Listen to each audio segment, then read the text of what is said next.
Bienvenidos a un episodio más del Conocimiento Silencioso, escrito por Carlos Castaneda.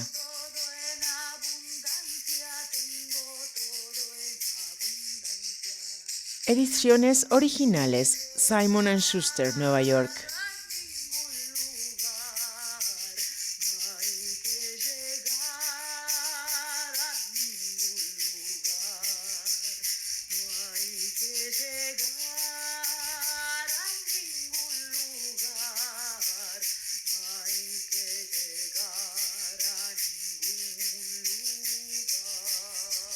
Hoy comenzamos con la tercera parte.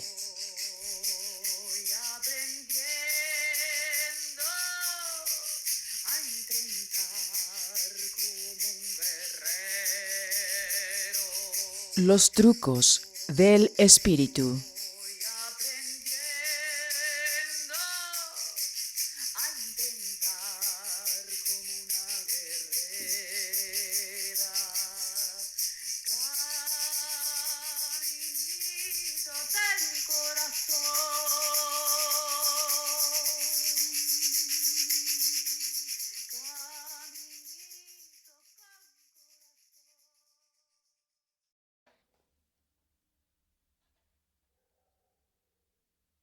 Hoy te comparto el capítulo número 5, Quitar el polvo del vínculo con el espíritu. El sol aún no había asomado por sobre los picos orientales, pero el día ya estaba caluroso.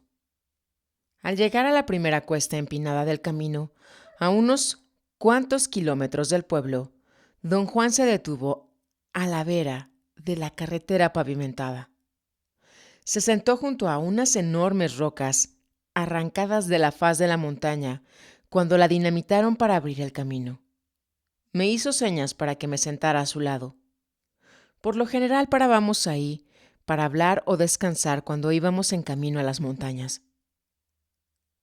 Esta vez don Juan anunció que el viaje sería largo y que hasta podríamos quedarnos en las montañas varios días. Hay muchas cosas que discutir, dijo don Juan. Así que vayamos al grano de una buena vez. El tercer centro abstracto se llama los trucos del espíritu, o los trucos de lo abstracto, o el acecharse a sí mismo, o el desempolvar el vínculo con el intento. Me sorprendió la andanada de nombres, pero no dije nada. Esperé a que continuara con su explicación. Y otra vez, como en el caso del primer y el segundo centro abstracto, hay una historia básica, continuó. La historia dice que, después de tocar la puerta del hombre de quien ya hablamos, sin tener ningún éxito, el espíritu siguió el único camino posible, el ardid. Después de todo, el espíritu había resuelto sus dificultades anteriores, como el hombre, por medio del ardid. Era obvio que si quería que ese hombre le prestara atención, debía engatusarlo de nuevo. De esa manera, el espíritu empezó a instruirlo en los misterios de la brujería. Y así es como el aprendizaje de la brujería se transformó en lo que es: una ruta de artificio y subterfugio. La historia dice que el espíritu engatusó al hombre, haciéndolo cambiar una y otra vez de niveles de conciencia, con el fin de explicarle en ambos reinos cómo ahorrar energía y reforzar su vínculo de conexión.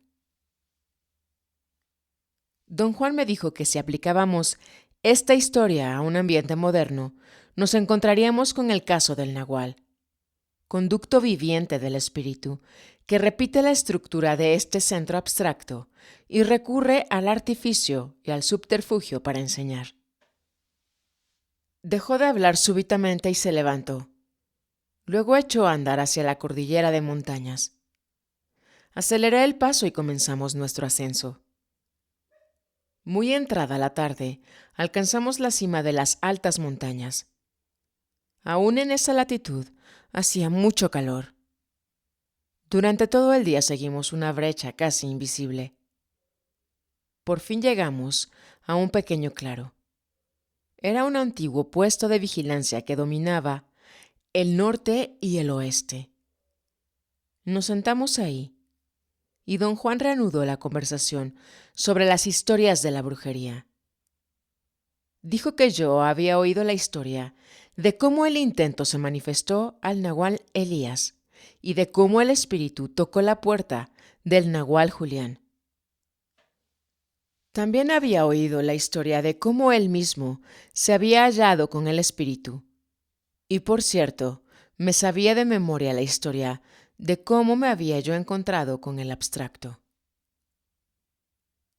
Declaró que todas estas historias poseían la misma estructura, solo diferían los personajes. Cada historia era una tragicomedia abstracta, con un actor abstracto, el intento y dos actores humanos, el nahual y su aprendiz. El guión era el centro abstracto. Pensé que al fin había comprendido yo lo que era un centro abstracto, pero no podía explicar del todo, ni siquiera a mí mismo, qué era lo que yo comprendía, mucho menos explicárselo a don Juan. Cuando traté de exponer mis pensamientos, me encontré balbuceando. Don Juan parecía estar familiarizado con mi estado mental. Sugirió que reposara y me limitara a escucharlo. Dijo que su siguiente relato trataría sobre el proceso que emplea un nahual para llevar a su aprendiz al reino del espíritu. Un procedimiento que los brujos llaman quitar el polvo del vínculo de conexión con el intento.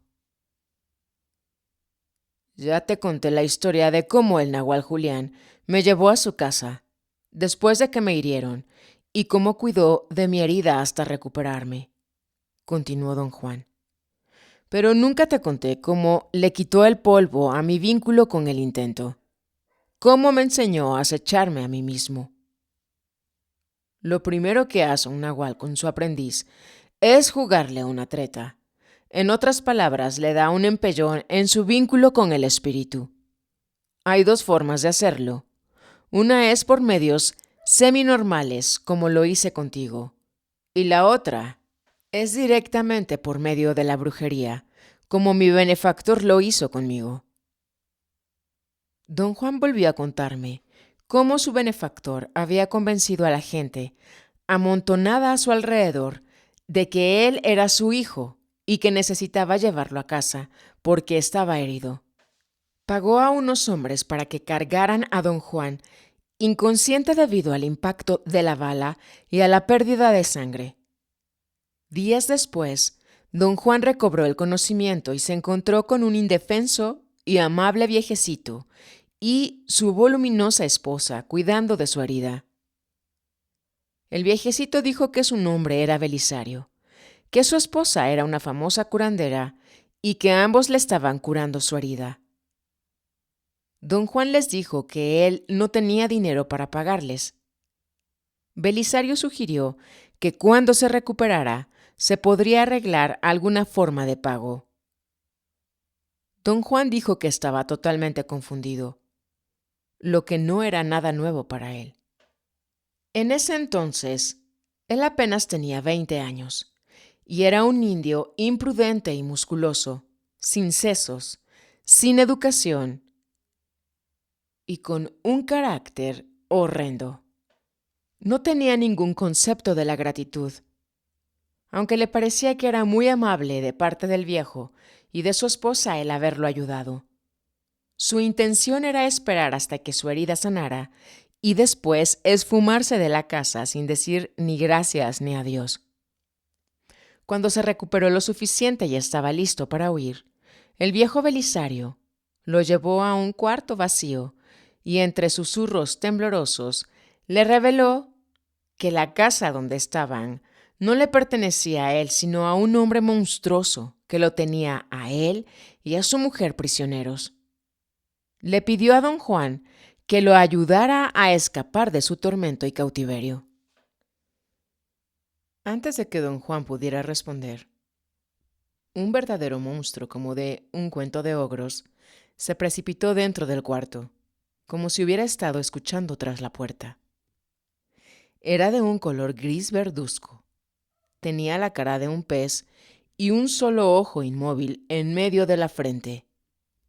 Era tan grande que apenas cabía en el cuarto. Lanzó un zarpazo a don Juan, siseando como una serpiente, listo para deshacerlo. El susto de don Juan fue tan tremendo que se desmayó al instante. Fue magistral la manera como mi benefactor dio un empellón a mi vínculo con el espíritu, continuó. Claro está que me había hecho entrar en un estado de conciencia acrecentada, antes de la entrada del monstruo, y lo que en realidad vi, como si fuera un hombre monstruoso, fue algo que los brujos llaman un ser inorgánico, lo cual es simplemente energía sin forma. Don Juan dijo que eran incontables las diabluras que su benefactor hizo a sus aprendices, provocando siempre situaciones chistosísimas pero bochornosas para quienes las sufrían, especialmente para él, cuya seriedad y rigidez lo hacían el blanco perfecto para las bromas didácticas de su benefactor. Agregó como si acabara de ocurrírsele que, huelga decirlo, su benefactor era quien se entretenía más que nadie con esas bromas. Si tú crees que me río de ti, lo cual hago, eso no es nada comparado con la forma en que él se reía de mí, continuó don Juan. Mi diabólico benefactor había aprendido a llorar cuando quería ocultar su risa. No te puedes imaginar cómo lloraba al principio de mi aprendizaje. Continuando con su historia, don Juan señaló que su vida nunca fue la misma tras el espanto de ver a ese hombre monstruoso. Su benefactor se las arregló para que así fuera. Don Juan explicó que una vez que un nahual ha puesto en juego los trucos del espíritu, tiene que hacer lo imposible para mantener a sus discípulos en línea, especialmente a su discípulo nahual. Este esfuerzo para mantenerlos en carril puede tomar dos rumbos. Puede ser muy fácil porque el aprendiz es tan disciplinado y sensato que su decisión es todo lo que necesita a fin de entrar al mundo de los brujos, como el caso de la joven Thalía. O es la dificilísima labor de convencer a un aprendiz que no tiene ni disciplina ni sensatez. Me aseguró que en su caso, debido a que era un campesino sin prudencia o freno alguno, y sin un solo pensamiento en la cabeza, el proceso de mantenerlo en línea adquirió proporciones grotescas. Poco después del primer empellón, su benefactor le propinó un segundo empellón, al mostrar a don Juan su habilidad para transformarse. Un día, cambió de apariencia y se volvió un hombre joven. Don Juan fue incapaz de concebir esta transformación de otra manera que no fuera un ejemplo del arte de un actor consumado. ¿Cómo lograba esos cambios?, pregunté. Él era las dos cosas, mago y artista, replicó. Su magia consistía en transformarse al mover su punto de encaje a la posición que le proporcionaría exactamente el cambio que él deseara. Y su arte era la perfección de sus transformaciones.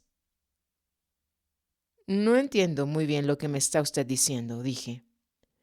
Don Juan explicó que la percepción es como la bisagra de todo lo que el hombre es y hace, y que la percepción está regida por la ubicación del punto de encaje. Por lo tanto, si el punto de encaje cambia de posición, la percepción del mundo cambia de acuerdo con ella. Es el cambio de percepción lo que trae el cambio de apariencia. El brujo que sabe exactamente dónde poner su punto de encaje puede transformarse en lo que quisiera. La pericia del nahual Julián para mover su punto de encaje era tal que podía efectuar las transformaciones más sutiles, continuó don Juan. El que un brujo se transforme en cuervo, por ejemplo, es definitivamente una gran hazaña, pero requiere un enorme y, por lo tanto, tosco movimiento del punto de encaje. Pero transformarse en un hombre gordo o en un hombre viejo es algo que requiere el movimiento más sutil del punto de encaje y el conocimiento más sagaz de la naturaleza humana. Preferiría no pensar o hablar de esas cosas como si fueran hechos, dije. Don Juan rió como si yo hubiera dicho algo chistosísimo. ¿Cuál era la razón de las transformaciones de su benefactor?, pregunté. ¿Lo hacía para divertirse? No seas estúpido. Los guerreros no hacen nada solo para divertirse, respondió. Las transformaciones de mi benefactor eran estratégicas, didácticas por la necesidad, como en el caso de su transformación de viejo a joven. De vez en cuando, esas transformaciones tenían consecuencias divertidísimas, pero eso es otro asunto. Le recordé que yo le había preguntado anteriormente de dónde aprendió su benefactor a efectuar esas transformaciones y que él me había dicho que su benefactor tuvo un maestro, pero no me dijo quién. Le enseñó ese misterioso brujo que está bajo nuestra tutela, replicó don Juan lacónicamente. ¿Quién es ese misterioso brujo?, pregunté. El desafiante de la muerte, dijo, y me miró con aire interrogante. El desafiante de la muerte era un personaje muy vívido para todos los brujos del grupo de don Juan. Según ellos, el desafiante de la muerte era un brujo que tenía siglos de edad. Había logrado sobrevivir hasta el presente gracias a su habilidad de mover su punto de encaje. Lo movía de una manera específica dentro de su campo de energía total, a ubicaciones también específicas. Don Juan me había contado, asimismo, acerca de un acuerdo al que llegaron siglos atrás los videntes de su linaje y el desafiante de la muerte. Un acuerdo en virtud del cual el desafiante les proporcionaba dones a cambio de energía vital. Debido a este acuerdo, lo tenían bajo su tutela y lo llamaban el inquilino. Don Juan me había explicado que los brujos de la antigüedad eran expertos en mover el punto de encaje, y al moverlo descubrieron cosas extraordinarias sobre la percepción, pero también descubrieron cuán fácil es perderse en aberraciones. La situación del desafiante de la muerte era para don Juan un ejemplo clásico de cómo los brujos se pierden en una aberración. Don Juan acostumbraba a repetir cada vez que era pertinente que si el punto de encaje es empujado por alguien que no solo lo ve, sino que al mismo tiempo posee la energía suficiente para moverlo, éste se desliza dentro de la bola luminosa a la ubicación que aquel que lo empuja indique. Puesto que su resplandor es suficiente para iluminar los campos filiformes de energía que toca, la percepción resultante es de un nuevo mundo, tan completo como el mundo de nuestra percepción normal. Cordura y fortaleza, por lo tanto, son esenciales en los brujos para tratar con el movimiento del punto de encaje. Continuando con su relato, don Juan dijo que él no tardó en acostumbrarse a la idea de que el viejecito que le había salvado su vida era en realidad un joven disfrazado de viejo. Pero un día, el joven se convirtió otra vez en el viejo Belisario que don Juan conoció en un principio. Él y su mujer, con gran prisa, empacaron sus cosas y se prepararon para partir. Antes de que don Juan pudiera hablarles, aparecieron de repente dos hombres sonrientes con un tiro de mulas y cargaron todo. Don Juan rió, saboreando su historia. Dijo que mientras los arrieros cargaban las mulas, Belisario se lo llevó a un lado y le hizo notar que él y su esposa estaban disfrazados otra vez. Él era de nuevo un viejo, y su bella mujer era nuevamente una india, irascible y gorda. Yo era un estúpido y estaba en la edad en que solo lo obvio tiene valor, continuó don Juan. Tan solo un par de días antes, había visto su increíble transformación de un viejecillo enteco de como 70 años a un vigoroso joven de cerca de 25, y había aceptado la explicación de que su vejez era solo un disfraz. Su mujer también cambió de una vieja acrimoniosa y gorda a una joven bella y esbelta. Por supuesto, la mujer no se transformó como mi benefactor. Él sencillamente cambió mujeres, escondió a la vieja gorda y sacó a la hermosa. Claro está que me pude haber dado cuenta en ese entonces de todas esas maniobras, pero la sabiduría siempre nos llega gota a gota y muy dolorosamente.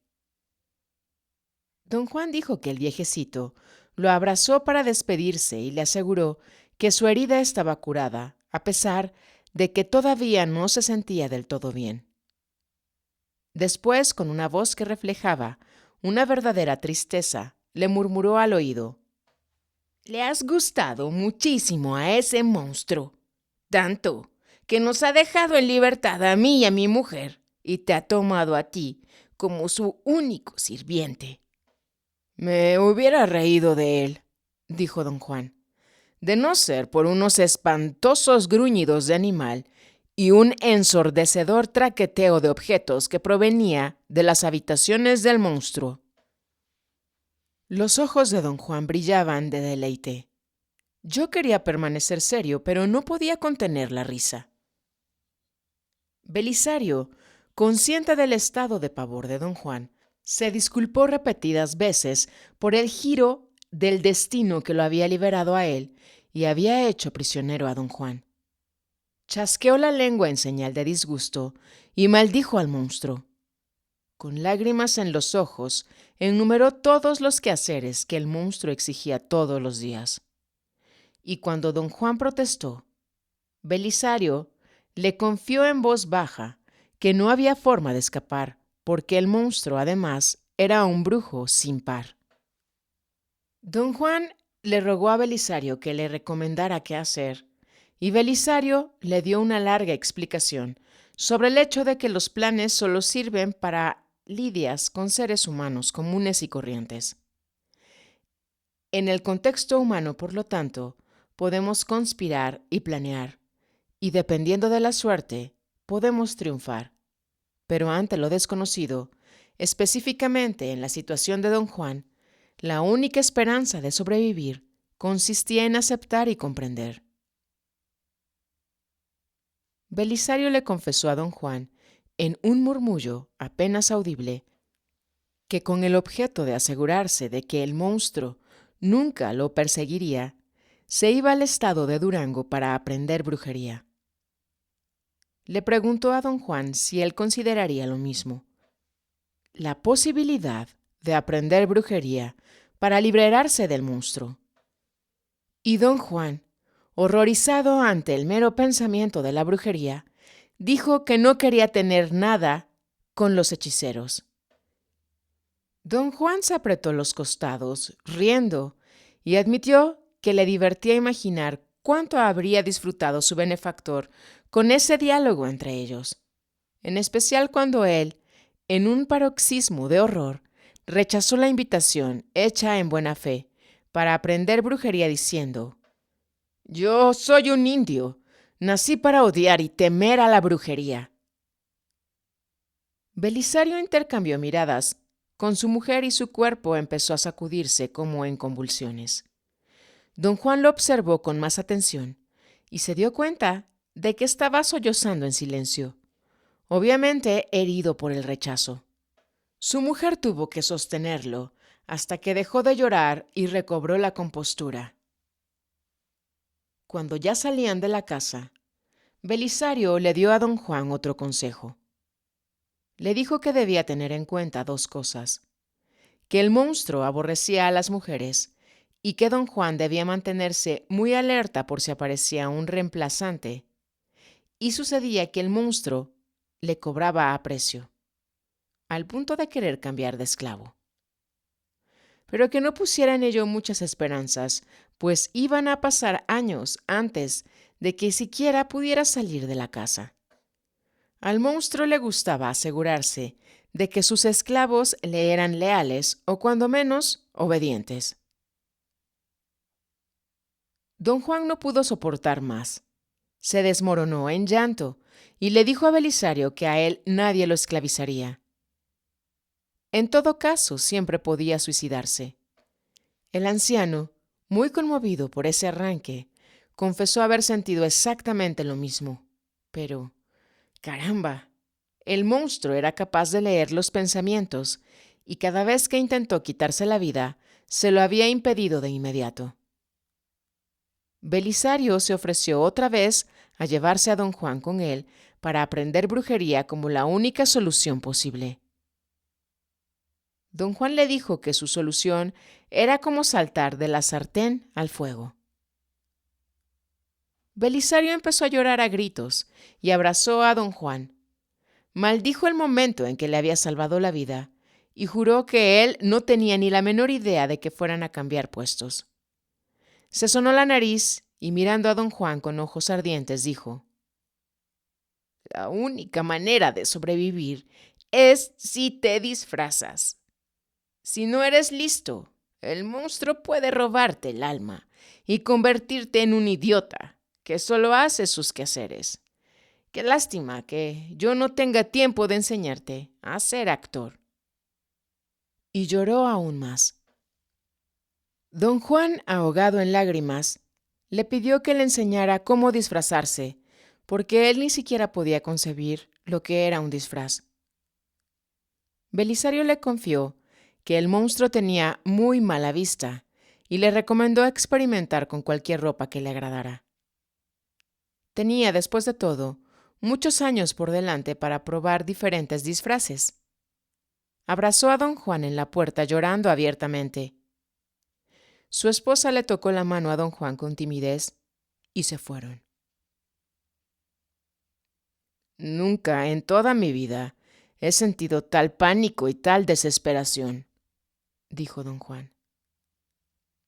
El monstruo hacía resonar los trastes dentro de la casa, como si me esperara con impaciencia. Me senté en la puerta y gemí como perro adolorido. Después vomité de puro miedo. Don Juan dijo que pasó horas sentado ahí, sin poder moverse. No se atrevía ni a huir ni a entrar. No es exageración decir que estaba al borde de la muerte cuando vio a Belisario moviendo los brazos, tratando frenéticamente de llamarle la atención desde el otro lado de la calle. El solo verlo ahí le brindó a don Juan un instantáneo alivio. Belisario estaba agazapado en la acera vigilando la casa. Le hizo señas a don Juan para que se estuviera quieto.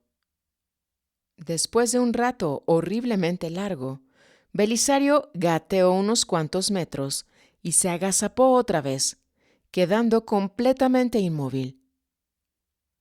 Así, arrastrándose de esa manera, avanzó hasta llegar al lado de don Juan. Le llevó horas hacer eso. Mucha gente pasó por la calle, pero nadie pareció notar la desesperación de don Juan o las maniobras del viejo. Cuando por fin Belisario llegó a su lado, le susurró que no se había sentido bien al dejarlo como perro atado a un poste. Su esposa no estaba de acuerdo, pero él había regresado para rescatarlo. Después de todo, gracias a don Juan, él había ganado su libertad. Le preguntó a don Juan en un susurro, pero con gran fuerza, si estaba dispuesto a hacer cualquier cosa por salir del atolladero. Y don Juan le aseguró que él era capaz de todo. De la manera más cautelosa, Belisario Le tendió un atado de ropa. Luego, delineó su plan. Don Juan debía ir al ala de la casa más alejada de las habitaciones del monstruo y cambiarse lentamente la ropa, comenzando por quitarse el sombrero y dejando los zapatos para el último. Tenía después que poner toda su ropa en un armazón de madera, una estructura tipo maniquí que debía construir rápidamente, tan pronto estuviera dentro de la casa. El siguiente paso consistía en que don Juan se pusiera el único disfraz que engañaría al monstruo: las ropas en el paquete. Don Juan corrió al interior de la casa y preparó todo. Construyó una especie de espantapájaros con los palos que encontró en el patio. Luego se quitó la ropa y la colocó en el armazón, pero al abrir el paquete se llevó la sorpresa de su vida. El paquete contenía ropas de mujer. Me sentí más que estúpido, dijo don Juan, y estaba a punto de ponerme mi propia ropa otra vez cuando escuché los gruñidos inhumanos de ese hombre monstruo. Yo estaba perdido. Me habían criado en realidad para despreciar a las mujeres y para creer que la única función de la mujer es cuidar al hombre. Ponerme ropas de mujer era para mí tanto como convertirme en mujer. Pero mi miedo era tan intenso que cerré los ojos y me puse la pinche ropa. Miré a don Juan imaginándolo con ropas femeninas.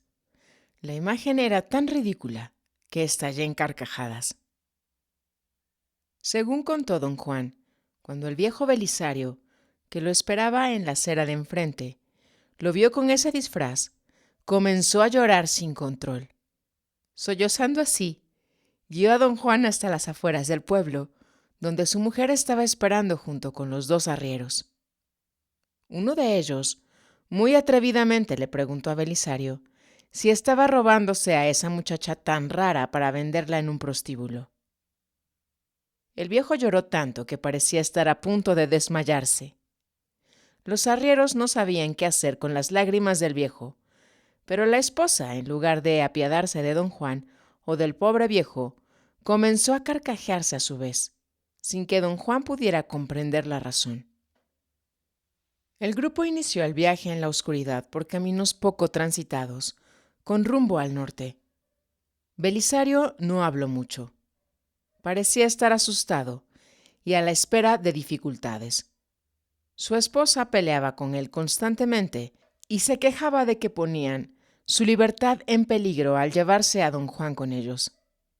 Belisario le dio órdenes estrictas de no volver a mencionar el asunto, por miedo a que los arrieros descubrieran el disfraz de don Juan. Aconsejó a don Juan que mientras no supiera portarse convincentemente como mujer, actuara como una persona un poquito tocada de la cabeza.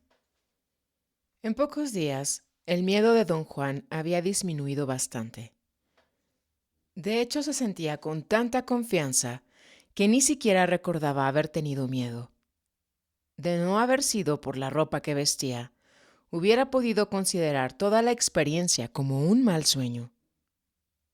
Don Juan me aclaró que usar ropas de mujer bajo esas condiciones le produjo una serie de cambios drásticos. La esposa de Belisario lo instruyó con verdadera seriedad en lo que corresponde a una mujer. Don Juan la ayudaba a cocinar, a lavar la ropa y a juntar leña. Belisario le rasuró la cabeza y le untó una medicina de olor muy fuerte y desagradable, diciendo a los arrieros que la chica estaba llena de piojos. Don Juan dijo que como era lampiño no le fue difícil pasar por mujer, pero se sentía asqueado consigo mismo con toda esa gente y sobre todo con su destino. El acabar usando ropas femeninas y haciendo labores de mujer era más de lo que él podía soportar. Un día explotó. Los arrieros fueron la gota que desbordó el vaso. Esperaban y exigían que esa muchacha tan rara los sirviera y los entretuviera como una esclava. Además, la obligaban a estar siempre en guardia, porque considerándolo mujer, le hacían proposiciones deshonestas en cada oportunidad que tenían. Me sentí impulsado a hacerle una pregunta. ¿Estaban los arrieros en complicidad con su benefactor? Pregunté. No, replicó, y comenzó a reír a carcajadas. Eran dos simpáticos muchachos que habían caído momentáneamente bajo su hechizo. Él había alquilado sus mulas para cargar sus plantas medicinales y llevarlas a Durango, pero les dijo que les pagaría muy bien si lo ayudaban a secuestrar a una joven. La única cómplice era la bella y esbelta mujer que se intercambiaba con la india gorda. La naturaleza y el alcance de los actos del nahual Julián me dejaron atónito. Me imaginé a don Juan rechazando proposiciones amorosas y lloraba de risa. Don Juan continuó con su relato. Dijo que el día que explotó, se enfrentó al viejo con severidad y le anunció que la farsa había durado bastante y que los arrieros no lo dejaban en paz con sus insinuaciones soeces. Belisario, sin inmutarse, le aconsejó ser más comprensivo, porque ya se sabe que los hombres siempre serán hombres, y se echó a llorar a gritos, desconcertando a don Juan por completo al punto de hacerlo defender furiosamente a las mujeres. Se había apasionado tanto con la condición de la mujer que se asustó a sí mismo. Le dijo a Belisario que de seguir así, terminaría peor que si se hubiera quedado de esclavo del monstruo.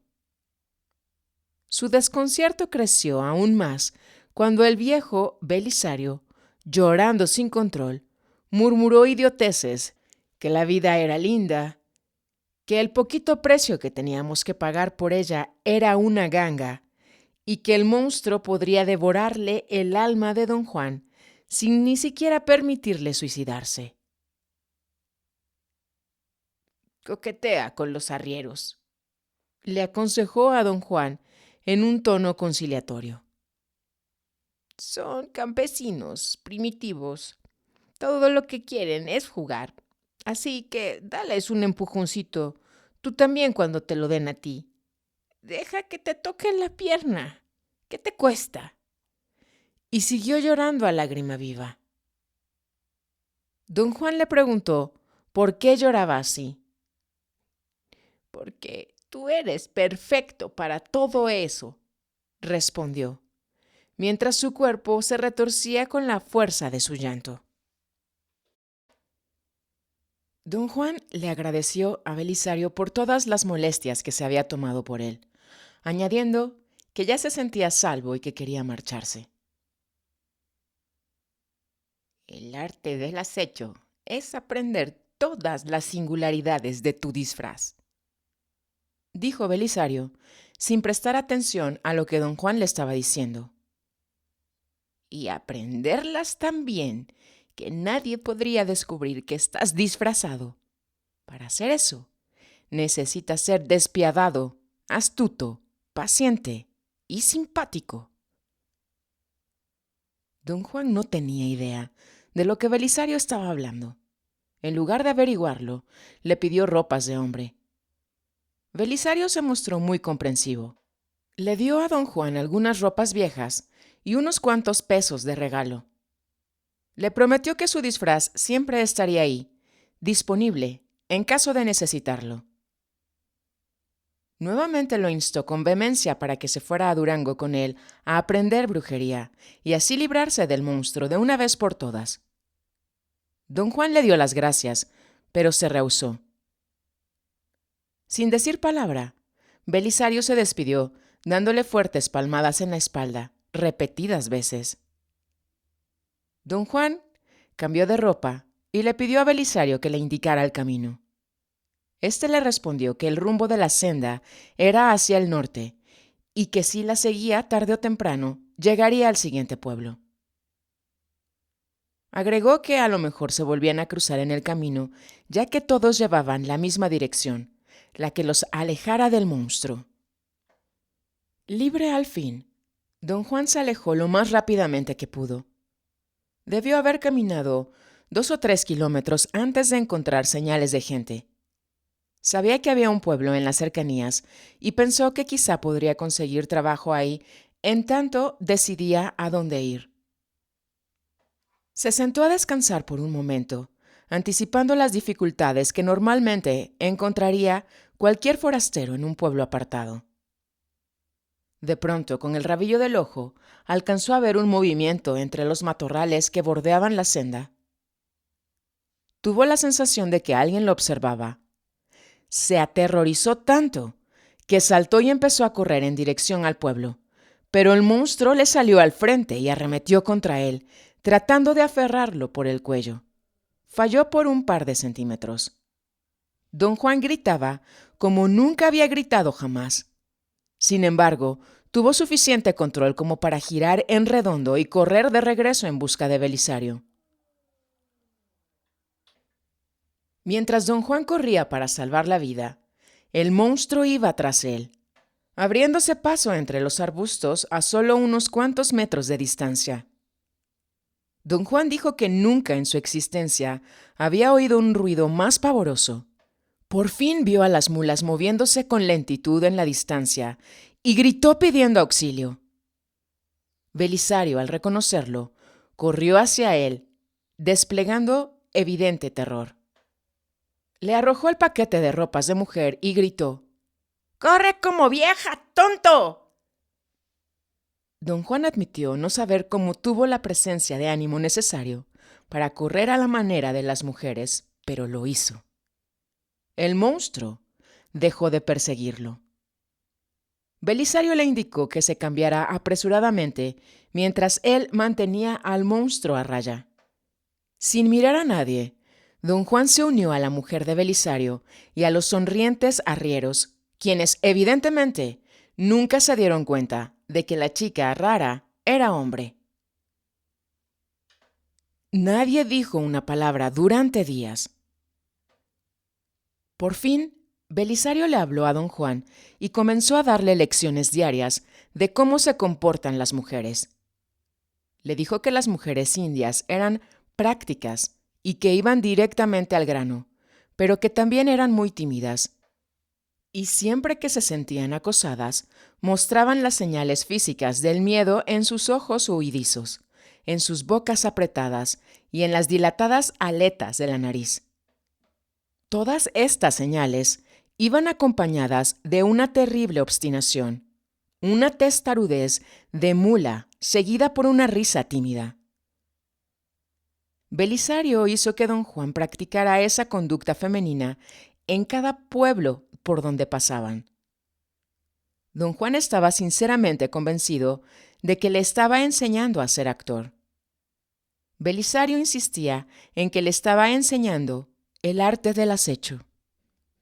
Le dijo a don Juan que el acecho es un arte aplicable a todo y que consiste de 4 facetas: el no tener compasión, el ser astuto, el tener paciencia y el ser simpático. Otra vez sentí el impulso de romper el hilo de su relato. Pero, ¿no es que el acecho se enseña en la conciencia acrecentada profunda?, pregunté. Por supuesto, replicó con una sonrisa. Pero debes comprender que para algunos hombres usar ropas de mujeres es la puerta de entrada a la conciencia acrecentada. Para mí lo fue. De hecho, vestir a un brujo macho de mujer es más eficaz para entrar a la conciencia acrecentada que empujar su punto de encaje, pero más difícil de ejecutar.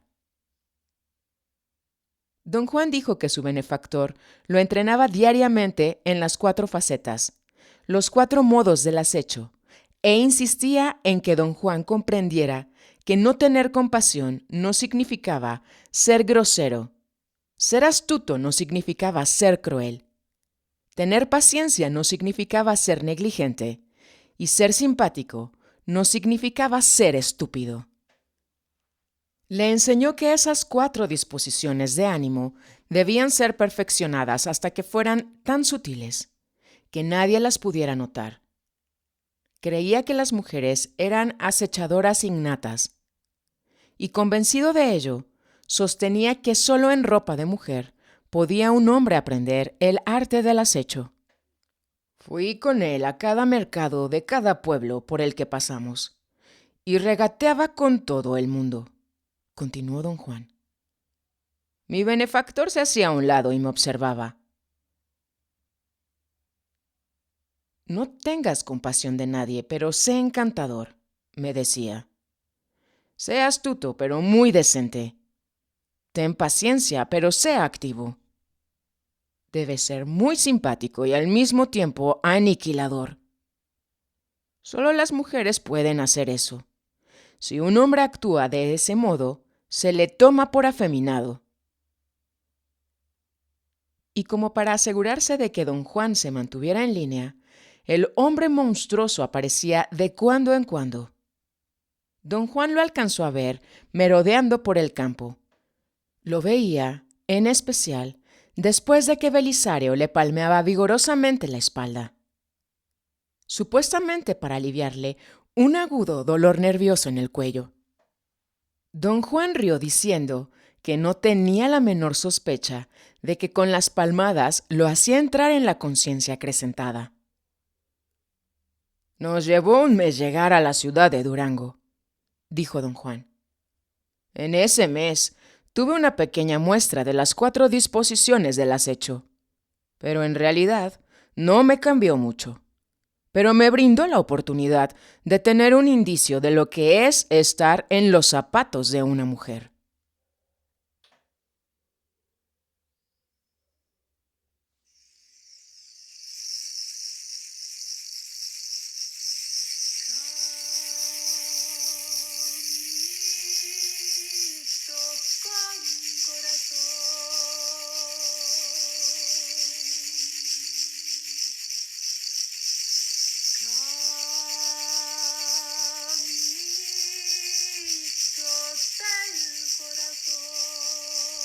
¿Y tú ya has estado en los zapatos de una mujer? Tengo todo en abundancia, tengo todo en abundancia, tengo todo en abundancia, tengo todo en abundancia. Agradecidos con el Nahual por este maravilloso relato. Ojalá que lo hayas disfrutado tanto como yo. Emitiendo juntos energía fina desde el Cerro del Onix, Puebla, México, año 2022, mes de noviembre. Miércoles 30, último día del mes.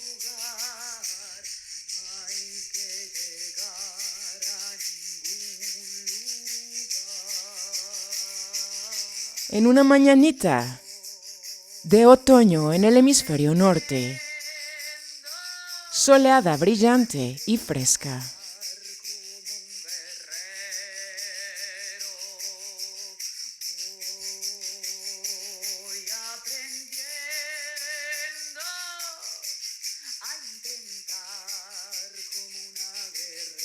Te mandamos mucha fuerza, ánimo y constancia, guerreros.